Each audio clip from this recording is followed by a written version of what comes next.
On this episode of the Ants Nest, have Melbourne's wheels fallen off? Who wins the Doyle versus Johnson battle? And can the Jackies beat the second on the ladder United? This is the Tasmanian Takeover. March on, Jackies. Oh! Bumps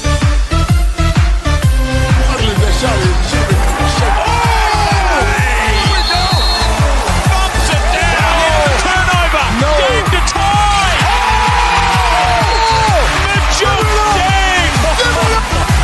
Bloody good. How good. These JackJumpers.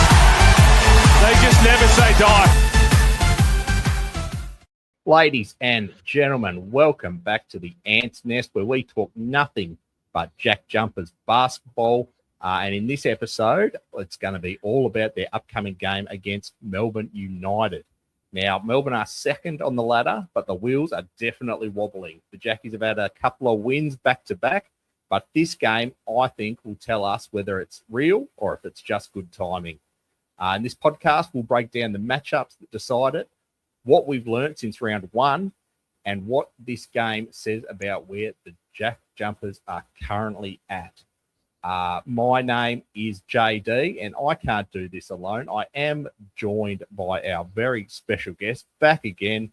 Welcome, Fred Webster. How you going, mate? Very good, JD. Good to be back. I like talking about the Jackies, obviously, and dribbling a heap of crap because I love it. And hello to all the listeners out there too. You've gone all green this episode. I love it. I'm glad we don't have green screen technology, because you'd basically disappear. For those listening on Spotify, get over to YouTube and have a look at Fred's outfit. He is ready to rock. Yeah, well, I didn't want you to see how untidy my room was, to be honest. So that's why it was blurry. But then I thought I better chuck a Jackie's background on this time. So let's get it, eh? Love it. Let's roll into it. We are here to talk about the upcoming game versus Melbourne United. It's going to be at MyState Bank Arena this coming Tuesday, and it's part of the 12 games in 12 days of Christmas. There is so much basketball on this year. It's crazy. I think the JackJumpers have 5 games in 11 days coming up. It's a lot. It's a lot, man. Yep. Melbourne are currently second on the ladder, 14 wins, 6 losses, but 4 of those losses have come in the last 5 games. There are a number of players I'm watching, but the one that springs straight to mind is Bryce Hamilton this week. Last time we played Melbourne, I don't know if you went back and watched the highlights, Fred. We haven't played Melbourne since round one, but when we did, Bryce Hamilton just set the game alight. 24 points, 4 rebounds, and 1 assist. Do you remember much from this game, mate? Yeah, I knew that it was quite fierce earlier on. Like, I think there was a bit of nervousness, but like it was just so frantic up and down the court, flat out. It was one of those games where you could sort of see it was the first game of the year. But it's going to be a really, really good matchup now. I think both teams, especially the Jackies now, are starting to get their groove back. We've got DJ back, which is a huge in for us in the last few weeks, and he's starting to sort of hit his straps now. And so I think with a fully fit DJ and Bryce, these guys are gonna play some really good basketball. Bryce Magic, I call him. He's in this game. You can see the highlights here. He was just electric. This steal on Milton Doyle that's just come up was just awesome. He's been down the last couple of weeks. I think he's still top scoring every week, but I feel with DJ, who we are going to go right into what DJ is going to deliver us later in the episode, but I think him and DJ are just still trying to work each other out, figure out, where each one needs to be. And boy, when they work it out, it is going to be very exciting. Yeah, super exciting. I mean, I think the key for both of them too, you know how you said they've got to work each other and that. They've just got to be a little bit more efficient, I think, as well. Mhm. So that efficient doesn't mean being 9 out of 10 with the shooting. Efficient means handling the ball well, you know, getting it to the right people at the right time and sort of reading the plays and doing the plays that Scott, you know, puts in place for them in particular. And when they break down in those plays, we don't want them to play that one-on-one ISO ball. So I really want them to see, you know, I really want them to see the plays broken down. Oh, this is what I can do, and where's Bryce or where's Tiger or where's, you know, Will to get them an easy basket instead of taking them on one-on-one with, you know, overhandling the ball. So that's probably one thing that I'm looking for in this game in particular. 100%. Last time we played, well, let's dive a little bit into what we came up against back. I can't believe it's been nearly 3 months since we come up against Melbourne United. It's a completely different season, pretty much. Yep. We played them back in September the 18th at MyState Bank Arena. The final score was 84-88. JackJumpers lost.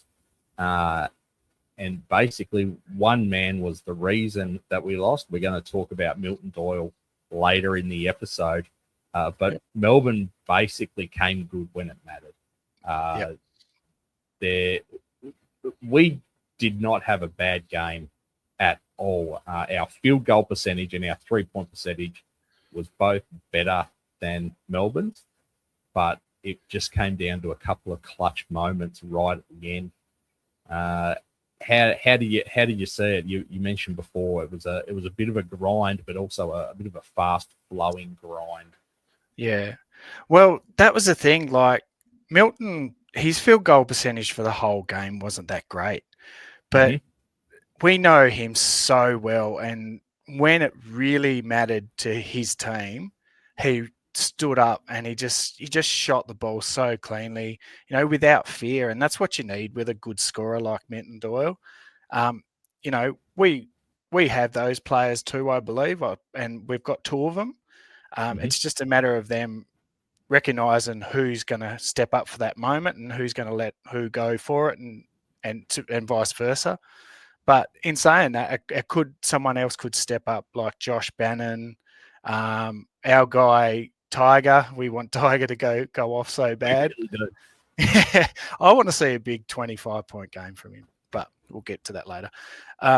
So we really need to recognise who they're going to go for. I'm unsure if our guy Shane Illy is playing or not. I'm pretty sure he will.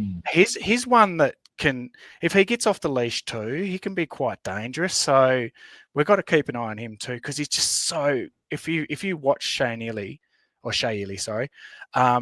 his handles are really good, but when he slices into the rim, he's just so smooth when he gets to the basket.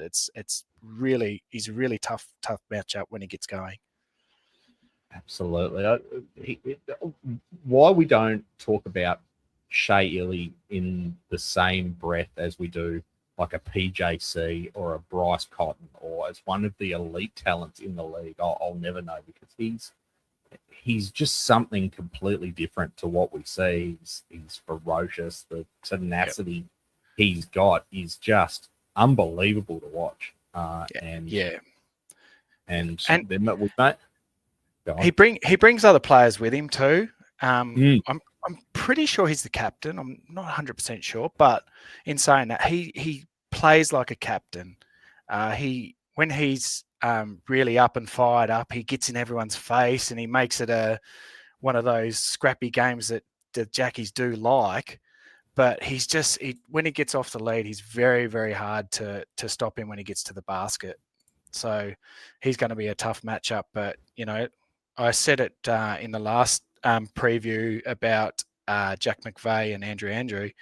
It's about slowing him down rather than completely stopping him and making the other guy shoot the ball, you know, because most of them aren't prolific scorers like Milton, and Illy when he gets going, and you've also got a couple of others in there that can really, really get going.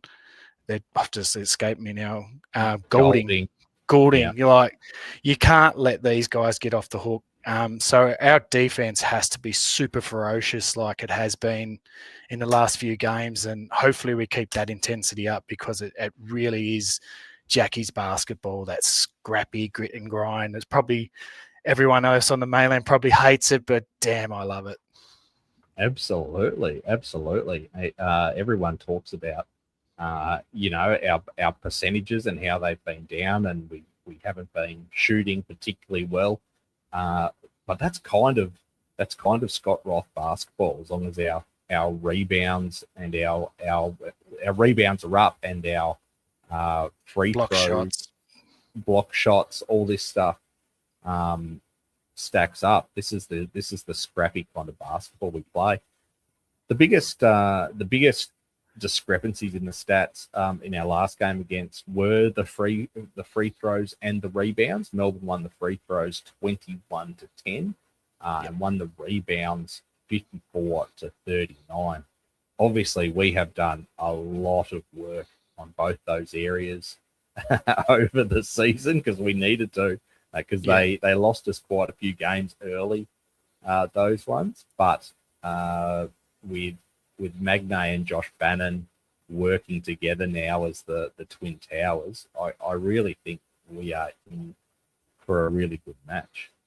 Yeah, absolutely. I think this is our strength in this game. I think our bigs slightly got the edge on them.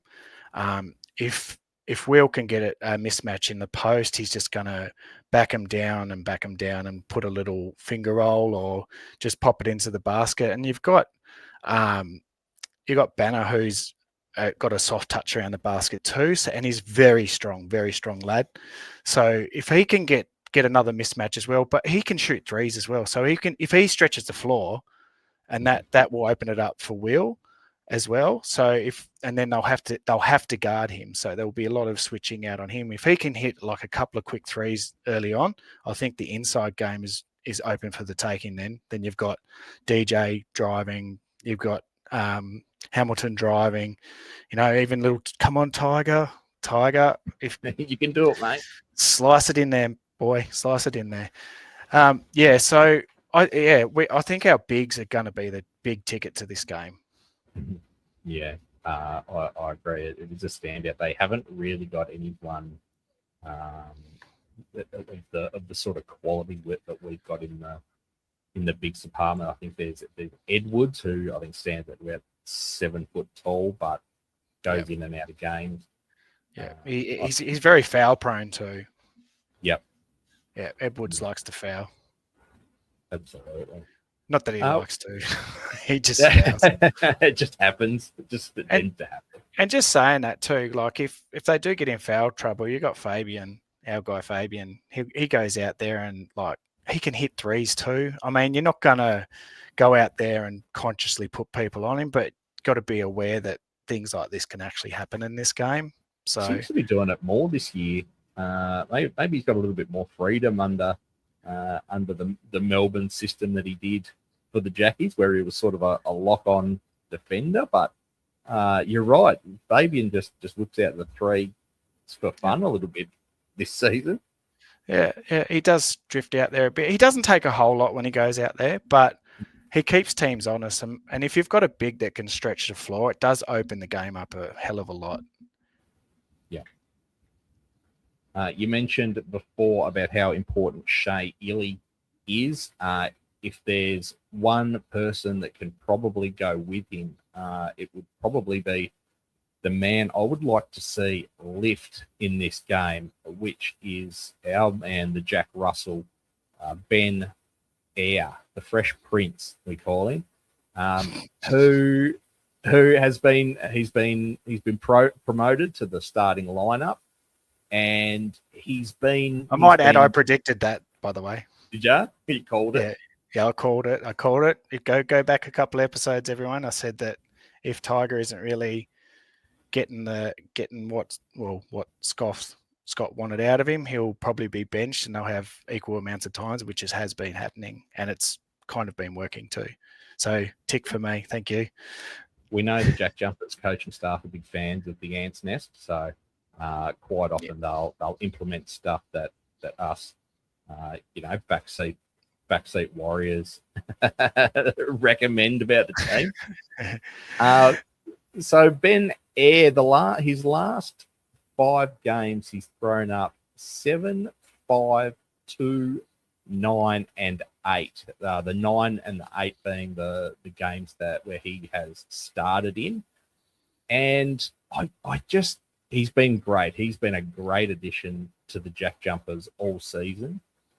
But I just feel like there's more in him. I feel like we can get more scoring out of him. His defensive efforts can't be questioned. He is in your face. He is at your ankles. He doesn't stop. But I would just like to see a few more points on the board from Ben Ayre. How do you see it, Brett? Yeah, you know what? I see him as a really talented shooter. We do want him to shoot a little bit more. Like he just pulled up beautifully from the mid range, little fall away, popped it in. Here we go again. Watch this one. Little step back. Oh, beautiful. So he can do this. That shot creation is there. I think if they can sort of like if Bryce and DJ get a hold of him, that could really open it up for him and Tiger, by the way. But if he can get himself in the corner for a couple of shots at 3, even he probably only shoots like 2 or 3 threes a game, I think. Mm-hmm. I'm just guessing. Don't quote me on it, but he doesn't shoot very many threes. But I'd like to see him in this game. I want to see if he could shoot 5 or 6 and see how he actually goes. And, I'm talking quality shots, not just last minute buzzer beater type shots. I want him to be in the corner or, gets himself in a good position on the wing and just sort of have his shot. Because he has a really good stroke for a smaller guard. So I want to see that. That'd be so good. Absolutely. If we can get him up to between 10 and 15 points a game, just nail 1 or 2 more threes a game, I think he'd be elite because his defensive pressure this year has been outstanding. He's the perfect Jackies player. He's an absolute pest. That's what you want. He's an absolute pest. And now that the doctor Anthony Drmic has been out for so long, there's definitely space in the team for a pest. We'll talk about the doctor a little bit later on, but it's good to see that we've had someone who frustrates the opposition as much as Anthony Drmic does. Yeah, Ben. Imagine them being both on the court together. Oh. I'm rubbing my hands together, Fred. I can't wait to see it. Many text fouls from the opposite team, hopefully. Get out of here. Malice at MyState. That's what we want. Oh, whoa. We don't know that. Like when I was playing a bit of club basketball, there was I think there was 6 techs on one team, like ejections, and they had to forfeit because they only had 5 players left. So hopefully maybe that will happen. I don't know. That'd be pretty cool to see. It would be great for my highlights package next week, but it'd be a very boring show. Oh, well, no, it'd be pretty exciting, actually. There'd be plenty to talk about. Absolutely. Yeah. All right, moving on. I want to talk a little bit about one particular matchup that just has my mouth watering a little bit. Last game, David Johnson and Milton Doyle went head to head, and I can't wait to see round 2. Last game, David Johnson went 22 points, 10 rebounds for a double-double, if you don't mind, 2 assists, while Milton Doyle went 22, 2 rebounds, and 3 assists. And basically all game, these 2 players went shot for shot. I've stepped outside my comfort zone and actually put Melbourne highlights in this week, Fred, with a bit of Milton Doyle, purely because as much as I hate him, I still love him. And it's just unbelievable how often they went 1 for 1 directly after each other. How are you seeing this one? What a matchup. I mean, two really, really bloody good players. I mean, that's all you can say, is it? Like, they can go at each other as hard as they want. We know what Milton's going to do. He's our ex-silent assassin, and he's going to put up those shots. If we can clamp down and put a few on him, it might put a little bit of doubt in his mind. I wish that would happen, but damn, it's going to be good. I can't wait. Get your popcorn ready. 100%. It's amazing. He had, I don't know if you remember way back, he had 2 buzzer beaters in this game in the first and second quarters. He nailed shots right when the backboard had lit up red already. But the thing with Milton is he is prone to a few turnovers. If you can keep him quiet early in the game, you can nullify his influence. He's had multiple games where he's had between 4 and 7 turnovers, just purely out of the amount of pressure that the opposition have been putting on him. Now, I don't see David Johnson as much of a lockdown player, but it's definitely something that Tiger and Ben Ayre and Nick Marshall potentially might be given the job of to really quell his influence. You want me to throw a bit of a zinger at you? Absolutely. Yeah, I think what does slow Milton down is length. And my boy Majuk Deng, I think if you put him on him and just have that length, because he's a big human. I wandered past him in Kingston the other day, actually. If you forget how tall he is, God. Yeah. And he's just so long. And Milton, how tall is he? I think he's about 6'3", 6'4". He's tall.